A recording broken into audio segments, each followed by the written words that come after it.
Adventure एक ऐसी चीज़ है जो आजकल हर कोई एक्सपीरियंस करना चाहता है, लेकिन एडवेंचर का सही अर्थ समझने में गलती करते हैं वो लोग जो एक गाइडेड टूर करना चाहते हैं और किसी के बनाए हुए रास्ते से चलना चाहते हैं। हालांकि इसमें कुछ गलत बात नहीं, क्योंकि हर कोई अपने कंफर्ट जोन में रहना पसंद करता है। लेकिन मुझे लगता है कि किसी के आइटनरी पे चलते चलते कभी एक दिन ऐसा भी करो कि खुद अपनी राह चुनो और उस पर चलने की कोशिश करो। ऐसा ही कुछ हम लोगों ने इस संस्कार ट्रिप पे किया था। आज हम थे पदम में और हमें पदम से जाना था लेह। तो वैसे नॉर्मली लोग जब पदम से निकलते हैं तो वो कारगिल के जरिए लेह जाते हैं, लेकिन इस रूट से लेह पहुंचने के लिए 2 से 3 दिन लगते हैं। 2-3 साल पहले ही हम लोगों के पढ़ने में आया था कि BRO पदम और लेह के बीच एक नया रूट बना रहा है। यह नया रास्ता गुजरता था सिरसिला और सिंगेला पास से। इस नए रूट से हमारे वक्त की तो बचत होने ही वाली थी, और साथ ही साथ ये नया शॉर्टकट रूट चैलेंजिंग होने की वजह से हम भी चाहते थे कि इसे एक्सप्लोर करें। इन रास्तों का खौफ इतना है कि आज भी बहुत कम लोग इन रास्तों को चुनते हैं।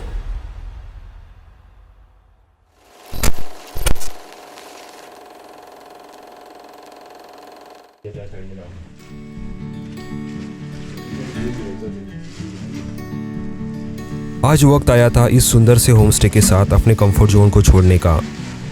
आज हम एक ऐसे रास्ते निकलने वाले थे जिसका सपना हम लोगों ने 1 साल से देखा था।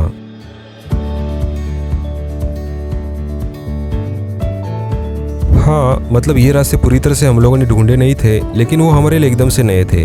इतने नए कि ये ना गूगल पे थे और ना इनके बारे में कुछ जानकारी डिटेल में कहीं लिखी थी। आपको जो मैप्स पर ये धुंधली सी लकीरें दिख रही है वो असल इन पहाड़ों के ऊपर नए से बनाए जा रहे रास्ते हैं। तो उन लकीरों के ऊपर गूगल के द्वारा दिए क्रिएट मैप का फीचर यूज करके सारे वे पॉइंट जोड़ के हम लोगों ने खुद का रफ मैप तैयार किया।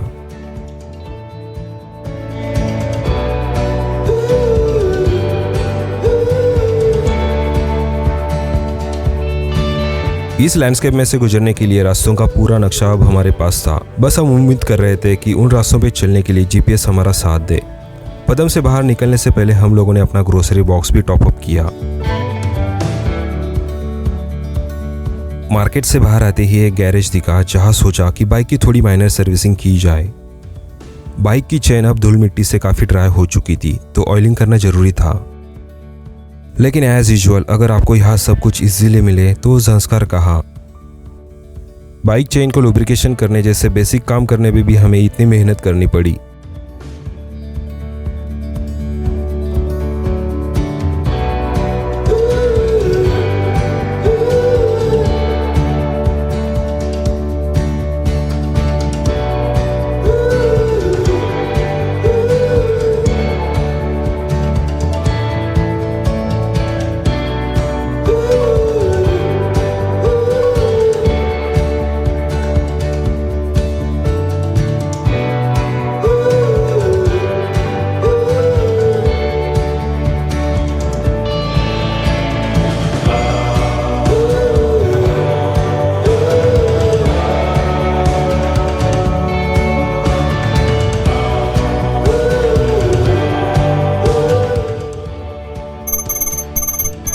पदम में बस 2 ही पेट्रोल पंप है। एक है कारगिल साइड जो हम लोगों ने लास्ट एपिसोड में देखा था, और दूसरा ये सांगला साइड। इस पेट्रोल पंप के बाद आपको सीधे लेह में पेट्रोल पंप मिलेगा, इसलिए टैंक के साथ जो जेरी कैन और 2.5 लीटर के जो 2 बॉटल खाली हुए थे उनको भी भर दिया गया।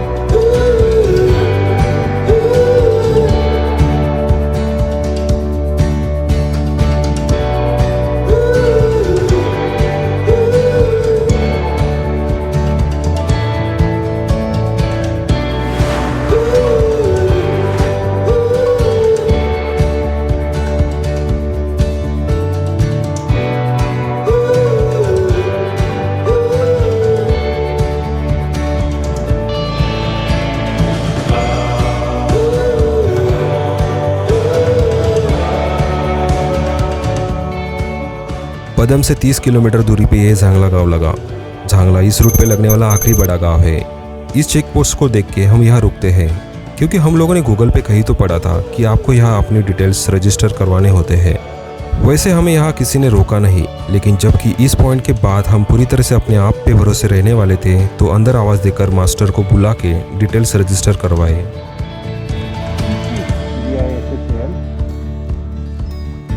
KOLEKR KOLELE रजिस्टर में डिटेल्स देखे तो हम 7वें या 8वें बाइकर्स थे जो आज के दिन में यहाँ से गुजरने वाले थे।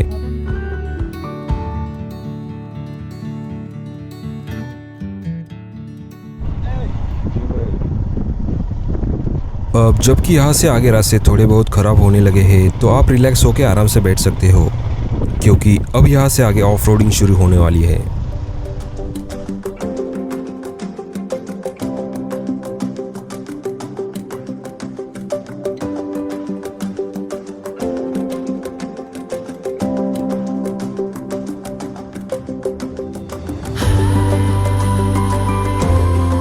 लंबी चौड़ी वैली अब नैरो हो गई थी, रास्ते भी छोटे और हर जगह घुमावदार होने लगे थे।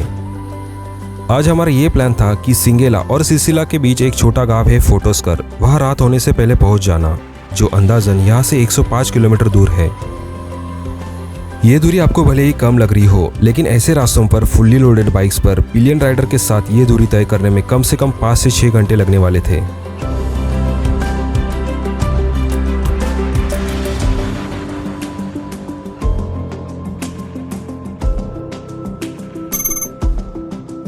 कुछ ही देर में हम किलीमा ब्रिज पहुंच गए।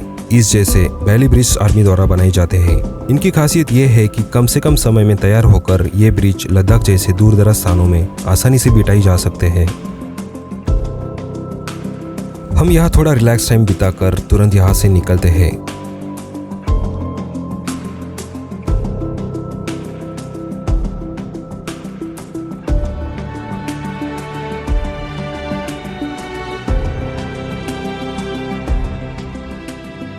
कुछ ही देर में इस लैंडस्केप ने अचानक अपना रंग बदल दिए। अब तक ऊंचाई से चलने वाले रास्ते अचानक वैली में घुस गए थे।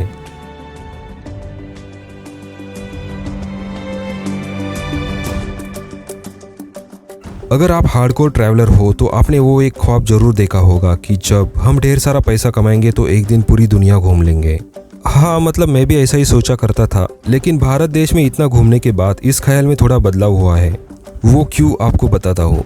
अगर आप भारत सच में घूमे होंगे तो आप कभी भी फॉरेन ट्रिप के बारे में सोचेंगे ही नहीं, क्योंकि आज सहारा डेजर्ट से लेके आल्प्स की ऊंची पहाड़ियों की कमी पूरी करने के लिए हर एक जगह मौजूद है।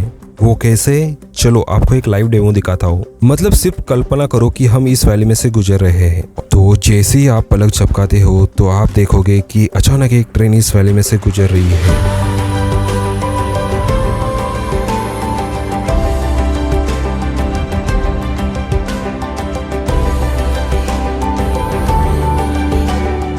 ना ये ना कोई एनिमेशन है या ना स्पेशल इफेक्ट, बल्कि ये है अमेरिका में बसी कोलोराडो रिवर की रॉयल जॉर्ज।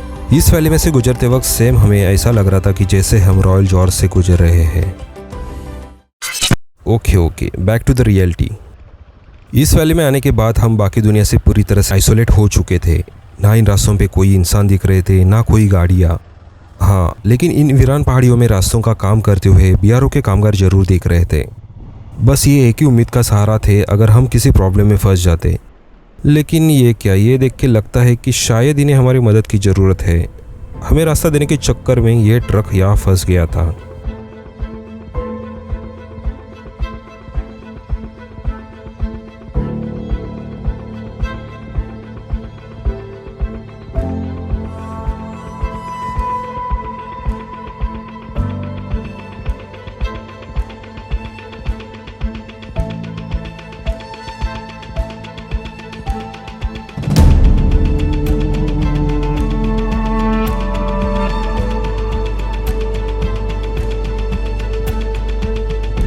अब तक हम लोगों ने अच्छा खासा पेस मेंटेन किया था, इसलिए वक्त पे चल रहे थे। रास्तों की हालत खराब होने के बावजूद अच्छे खासे स्पीड पे चल रहे थे। लेकिन इन ओबड़ खाबड़ रास्तों की वजह से बाइक को काफ़ी झटके भी बैठ रहे थे। तभी कुछ वक्त बाद हमें अचानक पेट्रोल की स्मेल आने लगी और धीरे धीरे ये स्मेल स्ट्रांग होती गई। पहले तो डर लगा कि कहीं जेरी कैंस तो लीक तो नहीं हुए, और जब उतर के लगेज को चेक किया तो डर हकीकत में बदल गया। वक्त पे लीक का पता चल गया था, वरना पूरा बॉटल खाली होता तो भी हमें समझता नहीं।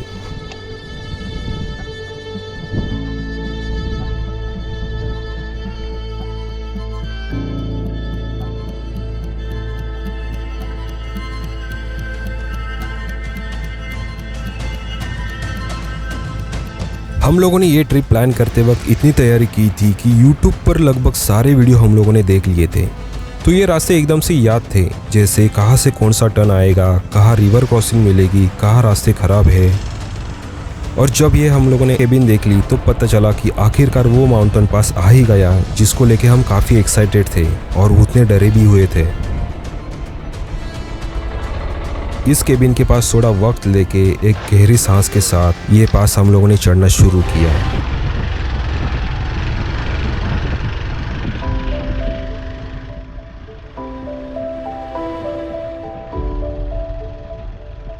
इस क्लाइम का इंटरनेट पर इतना हाइप किया था कि हम लोग खुद डाउटफुल थे कि डबल सीट के साथ इसको पार कर सकते भी है या नहीं। इसका कारण इन पहाड़ों की तीव्र चढ़ान और इस इलाके का हाई एल्टीट्यूड।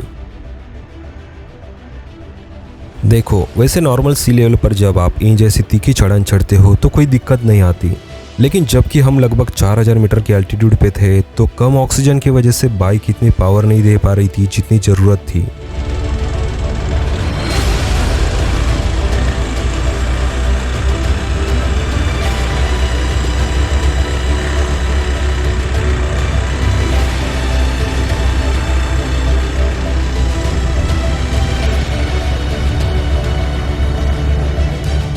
हमारा अंदाजा था कि हम इस माउंटेन पास को आधे घंटे में पार कर देंगे, क्योंकि नीचे से देखने पर पहाड़ की चोटी हमें नज़र आ रही थी। जैसे लग रहा था कि 2 से 4 किलोमीटर का ही रास्ता होगा और हम ऊपर पहुंच जाएंगे। लेकिन जैसे ही हम 5-6 हेयरपिन बैंड क्रॉस करते हैं तभी हमारी खुशी खौफ में बदल गई। मानो अचानक जैसे बाइक इस चढ़ान पर गिव अप करने लगी थी। जैसे ही हम रोड के बैंड पर आके यू टर्न लेते तो स्पीड कम होने की वजह से बाइक का मोमेंटम पूरी तरह से ज़ीरो हो जाता और फिर वापस मोमेंटम गेन करने में हमें मुश्किल हो रही थी। ऐसे ही ऊपर चढ़ते चढ़ते गियर डाउन होते गए, 3 से 2, 2 से 1 और फिर स्पीड कम होते होते एकदम से 0। ढलान का स्लोप इतना ज़्यादा था कि ब्रेक लगाने के बावजूद बाइक पीछे जा रही थी।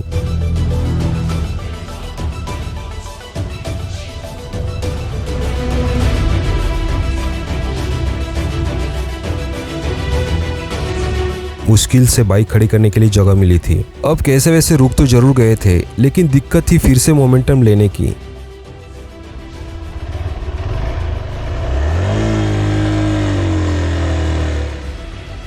फर्स्ट गियर पे ये हालत था, पिकअप ही नहीं मिल रहा था। हमें डर लग रहा था कि कहीं क्लच प्लेट ना चल जाए। एक्सपल्स का तो ठीक है, 200 सीसी से हम ज़्यादा क्या एक्सपेक्ट करें, लेकिन हिमालयन 411 सीसी होने के बावजूद उसकी हालत और भी बुरी थी। हेवी वेट के कारण बाइक को बैलेंस करने में भी हमें मुश्किल आ रही थी। अब लगने लगा था कि जैसे यही ट्रिप का दी एंड होगा। जस्ट इमेजिन कि आप इस वीरान इलाके में अकेली हो और कुछ ऐसे प्रॉब्लम में फंस जाओ जो आपने अपने लाइफ में कभी फेस ही ना किया हो। ऐसे सिचुएशन में डर से दिमाग काम करना बंद कर देता है। इस हाई एल्टीट्यूड पर इतनी मेहनत करके हम काफ़ी थक गए थे, सांस भी फूल रही थी। फिर थोड़ा शांत दिमाग से सोचने के बाद दिमाग काम करने लगता है। जहाँ जहाँ इन स्लोप्स पे बाइक पिकअप नहीं ले पा रही थी, वहाँ हम उतर कर बाइक का ऊपर का वेट कम करके फुल थ्रॉटल के साथ इस माउंटेन पास को पार कर देते हैं।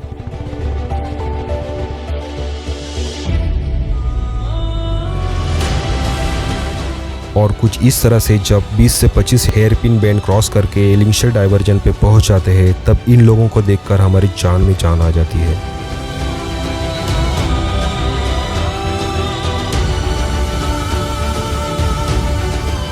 नो डाउट ये माउंटेन पास पार करना मुश्किल तो था, लेकिन उतना भी नहीं जितना प्लानिंग स्टेज में हम लोगों ने सोचा था।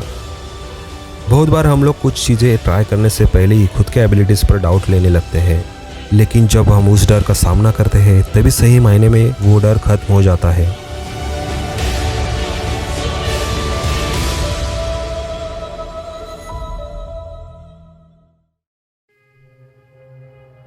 लिंगशेड इस रूट पे लगने वाला एक छोटा सा और बहुत ही खूबसूरत सा गांव है।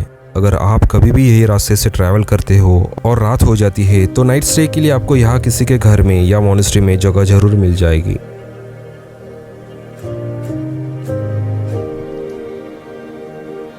यहाँ इस पास पर पहुँचने के बाद आपको 2 रास्ते दिखाई देंगे। इसमें से ये नीचे वाला रास्ता जाता है लिंगशेड गांव में और ऊपर वाला रास्ता जाता है लेह की ओर, जहाँ हमें जाना था। अगले सफ़र पे निकलने से पहले हम मोबाइल में डाउनलोड किए हुए मैप्स को देखते हैं, लेकिन किसी वजह से डाउनलोडेड मैप डिलीट हो चुके थे। तो दिमाग में जितनी जानकारी थी उस कैलकुलेशन के हिसाब से सिंगेला पास के बाद फोटोस्कर गांव है इतना हमें मालूम था।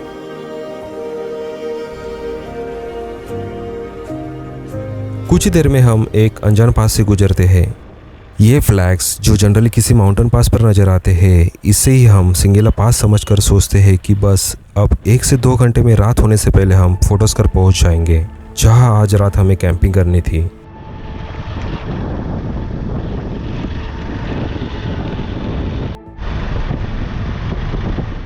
लिंगशेड क्रॉस करके अब 2 घंटे होने आए थे, तभी भी कोई गांव का नामो निशान तक नहीं दिख रहा था। इस वीरान इलाके में रास्तों पर कोई मिल भी नहीं रहा था कि जिसे पूछकर हम सही दिशा का पता लगा सके।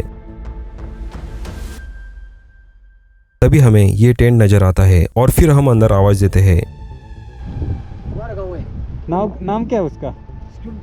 स्तूमपता। इन जनाब ने जो गांव का नाम बताया वो तो हमने कभी सुना भी नहीं था। शाम होने को बस कुछ घंटे बाकी थे तो मन में ख्याल आया कि क्यों ना इसी गांव में रुके। लेकिन यहाँ थोड़ा कंफ्यूज होने के बाद वापस हम फोटोस्कर की तलाश में बाइक दौड़ाते हैं। रास्ते में ये छोटा गांव जरूर लगा, लेकिन उसका नाम कहीं दिखाई नहीं दिया। लेकिन जितना हमें मालूम था उस हिसाब से फोटोस्कर इतना छोटा गांव नहीं था। कुछ दूर जाने के बाद ये रास्ते वापस इस माउंटेन टॉप की ओर बढ़ने लगते हैं। ये जिगजैग वाले रास्ते चढ़ने के बाद जब हम इस माउंटेन टॉप पर पहुंच जाते हैं तब हमें अपनी गलती का एहसास होता है। हम लोगों ने एक बहुत बड़ी भूल की थी। अभी हम जहां पहुंचे थे वो था सिंगेला पास। मतलब आप समझ सकते हो कि रूट डिस्टेंस कैलकुलेट करने में हम लोगों ने कितनी बड़ी गलती की थी। सूरज ऑलमोस्ट ढल चुका था। अब इसके आगे फोटोस्कर के अलावा और कोई गांव ना होने की वजह से हमारे पास फोटोस्कर जाने के अलावा और कोई ऑप्शन नहीं बचा। वक्त के कमी के कारण बहुत तेज़ी से हम पास उतरना चालू करते हैं। हम जल्द से जल्द फोटोस्कर पहुंचना चाहते थे क्योंकि अब कुछ ही मिनट्स में अंधेरा होने वाला था। जब ये वैली अंधेरे में डूब जाती है तभी ठंड अचानक से बढ़ने लगती है। अब तक तो कैमरास की बैटरी भी डेड होने आई थी। इन्हीं रास्तों को जल्दी पार करने के चक्कर में बीच बीच में बने हुए इन शॉर्टकट को हम लेने की कोशिश करते हैं। तभी ऐसे ही एक शॉर्टकट मारने के चक्कर में एक स्लोप पर मैंने मेरे बाइक का कंट्रोल खो दिया और हम सामान के साथ इन धूल भरे रास्तों पर गिर गए। दरअसल हुआ ये कि इस टाल्कम पाउडर जैसे धूल की वजह से इन रास्तों पर जो गड्ढे भर गए थे वो हमें नज़र नहीं आए और इसी एक गड्ढे में बाइक का अगला टायर जब गिरा तब बाइक का बैलेंस बिगड़ गया और हम गिर गए। गिरने से कुछ ज़्यादा नुकसान नहीं हुआ था, लेकिन दायां पैर साइलेंसर के ऊपर आने की वजह से बुरी तरह से जल गया था। यह हादसा होने के बाद अंधेरे में राइड करके ऑलमोस्ट 1 घंटे में हम फोटोस्कर पहुंच गए और पैर जलने की वजह से कैंपिंग का आइडिया छोड़ के एक होमस्टे का सहारा हम लोगों ने ले लिया।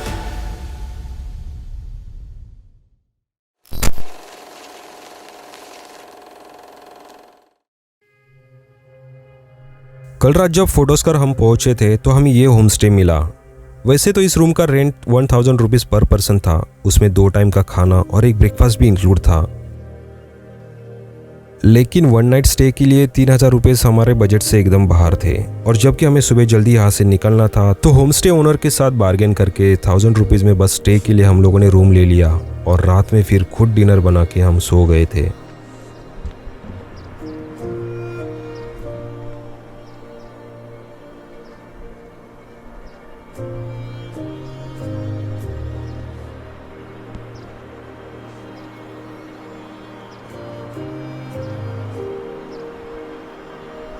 कल रात जब हम इसी रास्ते से घाटी में पहुंचे थे तो अंधेरे में दूर से गांव दिखाई तो दे रहा था, लेकिन गांव में उतरने वाला रास्ता कहीं मिल नहीं रहा था। तो हम इस वैली का पूरा चक्कर लेते हुए इस गांव में पहुंचे। इसलिए पहाड़ों का एक उसूल हमेशा याद रखना, स्टार्ट अर्ली रीच अर्ली। हम लोगों को ये उसूल फॉलो ना करने की सज़ा भी मिली थी। कल रात के हादसे में जले हुए अपने पैर के घाव के ऊपर पट्टी हम लगा लेते हैं और फिर फोटोस करके इन सुंदर दृश्यों के साथ हम निकलते हैं अगली मुकाम की ओर।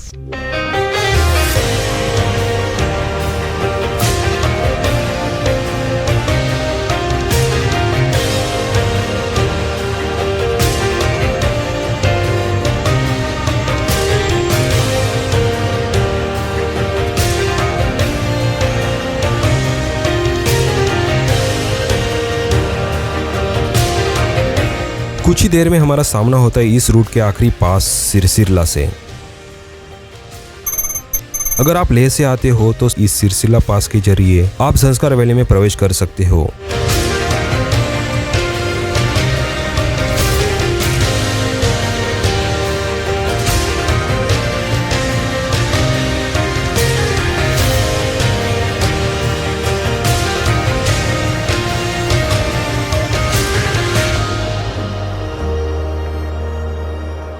सच में इस जगह पहुंचना हमारे लिए एक बहुत ही यूनिक एक्सपीरियंस था।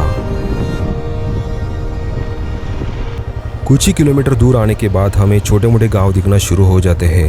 हनुपट्टा, फूंजिला, तरतलक होते हुए हम पहुंच जाते हैं वांडला। फिर हमें 2 दिन के हार्डकोर ऑफ रोड जर्नी के बाद फिर से मिल जाता है ये टारमैक रोड। और इसी टारमैक रोड के साथ जब हम श्रीनगर लेह हाईवे पे पहुंच जाते हैं तो यहाँ हमारी संस्कार की यात्रा भी ऑफिशियली पूरी हो जाती है।